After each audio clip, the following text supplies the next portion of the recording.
Hello and welcome to Purina's Livin the Farm Life. I'm Kurt Schultz. We're here at the Purina Animal Nutrition Center in Gray Summit, Missouri. Specifically, we're on what we call Purina Lake, which is our 6.5 acre research facility right here in Gray Summit, Missouri. I'm joined with my longtime friend, Bob Lusk, who's a longtime fisheries biologist, editor of Pond Boss magazine, and a Purina ambassador. Bam! Glad to have you here. And Dr. Mike Schlegel, who heads up our wildlife and aqua research. So what we're going to do today is we're going to do a little research, and we're here on this specially equipped boat, and we're going to be out moving around the lake, and we're going to be netting and weighing and tagging and looking at the fish that are here. We're 4 years into this lake. Bob, what should we expect to see when we're out here? Well, you know, the fish were stocked in stages, so what we hope to see is some adult bluegills and some smaller bluegills, because bluegills are the backbone of the food chain in your ponds, just like they are in this lake here.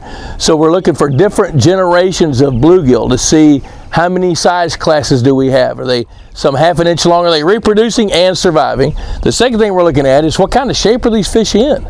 I mean, they're at the Purina farm, they've been fed, right? So they ought to be pretty chunky. So I'm looking to see how good their body condition is, and then the size classes of largemouth bass as well. You know, and then another thing I want to see is how big have these hybrid striped bass grown? You know, this lake's got some open water. Hybrid striped bass are good for open water. And let's see how big they've gotten based on how much you fed. Yeah. Well, you were a part of this 4 years ago. Remind us, what did we put in here 4 years ago? Well, we started off with bluegill sunfish, fathead minnows, and we waited a little while. We stocked a few red ear sunfish as well. They call them shell crackers in Louisiana and for, you know, Florida and those parts of the country, Alabama. And then we came back in and we stocked some F1 tiger bass with some northern strain bass and mixed the gene pool up so we'd have the genetics to grow big fish. We did those about a year later, and then we came in after that and stocked some hybrid striped bass as well. Okay. And the hybrid striped bass we stocked 2 times because they don't reproduce. So we just want to see how well they're growing, and there should be 2 different size classes of those because they were stocked about 2 years apart. And explain, why did we have that variety of different kind of fish? What were we trying to accomplish with that? Different fish serve different purposes. So the bluegill we stocked for 2 reasons. We wanted to grow some, sure enough, giant bluegills that your kids and grandkids can catch. Mine catch them now. You know, see if we can grow some gigantic 2-pound bluegills on feed that he helps design right there. And so, but they're also the backbone of the food chain for largemouth bass. So basically, even though these fish do depend on fish food, it's supplemental to what nature provides. So we wanted to be sure we had some bait fish in there. The fathead minnows job was to promote the first year's growth of the little fingerling bass that we stocked at about that long. You know, now I expect to see 0 fathead minnows, that's the way it's supposed to be. And then, you know, we set the food chain up. So in other words, we set the table for the cafe. And then we opened the doors of the cafe, stocked the bass, stocked the hybrid stripers, wished them luck, fed them well, and here we are 4 years later. So I know our goal was to establish a good environment, a substantial food chain, an ecosystem for the fish to survive. That's right. Why would someone want a supplemental feed on their own backyard pond or lake? Well, it speeds up growth rates for 1. It helps reproduction rates for 2. You know, so if you're feeding bluegills, and the bluegills are the backbone for your bass, and you're not feeding bass, you grow more bluegills, get them bigger faster, they have more babies, they provide more food. So you're supplementing what nature does so you can increase their sizes, speed them up a little bit more, and have more of them. Because nature can only provide so much food, and if we feed some really high quality fish food like Aqua Max, they're going to grow bigger, faster, and have more of them, have more babies. Okay. Well, Dr. Schlegel, you're a big part of our research behind the Aqua Max line.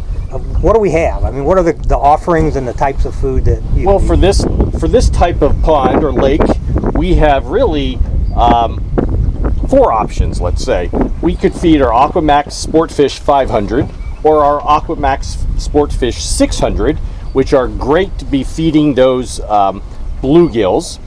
But if you have a pond like this that has multiple species of fish and different sizes of fish, our Aqua Max Sportfish MVP is ideal because it has those 9 different particle sizes and creates a vertical feed trough, because the largest 6 particles float, whereas the smallest 3 particles have 50% float.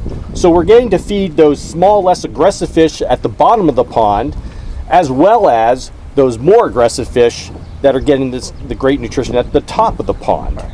Now we have 3 feeders here, and that's exactly what we're feeding is the MVP. Yeah. Real quick, what's so special about Purina, and what makes our fish food different than anything else that's out there? Well, the big thing is fish meal is the #1 ingredient for our sport fish diets. So what is unique about or special about fish meal is that it provides those amino acids that most closely complements fish muscle growth.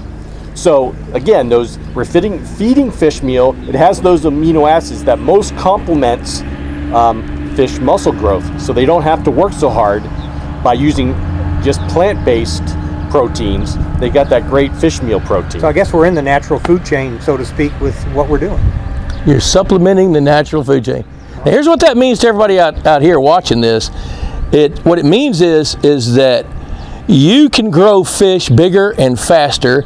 You can provide the very best habitat, but one of the biggest things is what Purina's done as a consultant for me to help you have a better pond. It gives us choices. We're going to have an actual feeding program. You can feed the smallest fish in the areas where they like to live. You can feed medium-sized fish in the areas of the lake where they like to live. So I've got a number of clients that we've started on an actual feeding program where we're nurturing little bitty fish to get their survival rates up high enough so they can come participate in the food chain and get eaten later. Right. And then if you also have feed-trained largemouth bass, we have a great diet for them to specifically target them.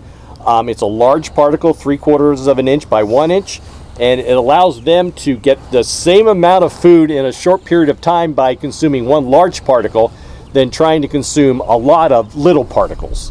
So we're roughly 6.5 acres here. I have 3 feeders, one on the dock here and 2 out. How often should we be feeding, and how do you tell how much to feed if you're just getting started with this? What I'll tell folks out there is feed enough that the fish will clean up within about 1.5 minutes. If they're cleaning it up in 30 seconds, feed more. If it's still floating after 5 minutes, feed a little bit less. But the fish will tell you, they'll consume it. And once they get started consuming it, then they're going to increase because they're going to grow bigger, they're going to want more feed. So adjust it based on how much they eat, and how much they eat is going to be based on how many fish you've got and how warm it is. Since fish are cold-blooded, they're more active feeding when it's warm. Like on a springtime day like we're participating in today, they'll feed heavily 3 times a day. But in the hot part of the summer, they might feed twice. In the wintertime, 1 feeder once a day, unless you have ice. Then don't feed on the ice. We try and feed year-round here based on your direction, and I typically just keep the one on during the winter. Goes off 1 time a day, and I think we're growing some really big fish here. Well, we're going to go find out. Yeah, so we go out and let's see. Let's go. Hey, man, I've been chomping at the bit. This is enough talking. Let's go do some fishing. 4 years. Let's see what we got. All right, let's do it. Okay.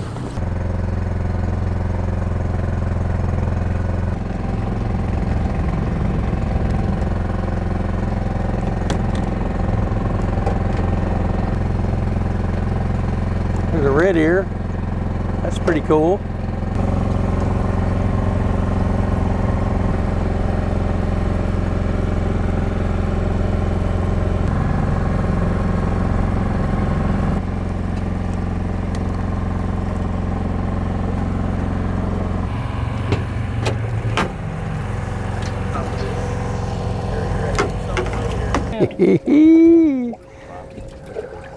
That might be one here.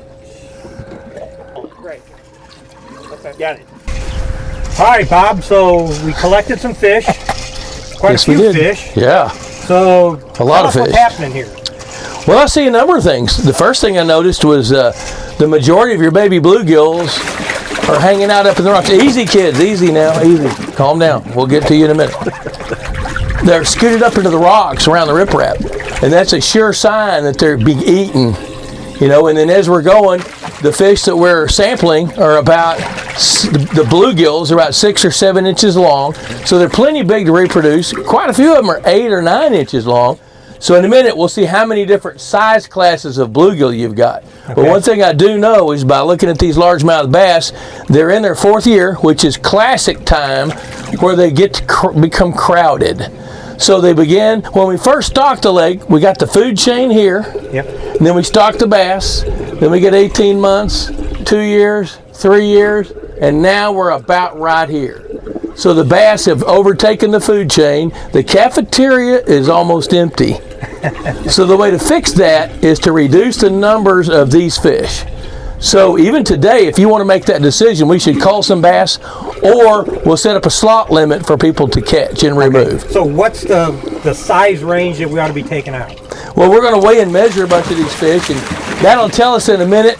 But my initial response to that is 12 to 14-inch bass are overcrowded. Okay. That's what it looks like to me. So that gives the younger bass some space to grow, Yes. and the big guys to be trophies. Yes, and with the supplemental feed program like you're doing here, you know, you're primarily feeding the bluegills so they can have more babies, and they're doing their job. The feed's doing its job. I mean, you can look at some of these fish in a minute, and I mean, they're chunky, thick, like they should be. Their body condition's really, really good.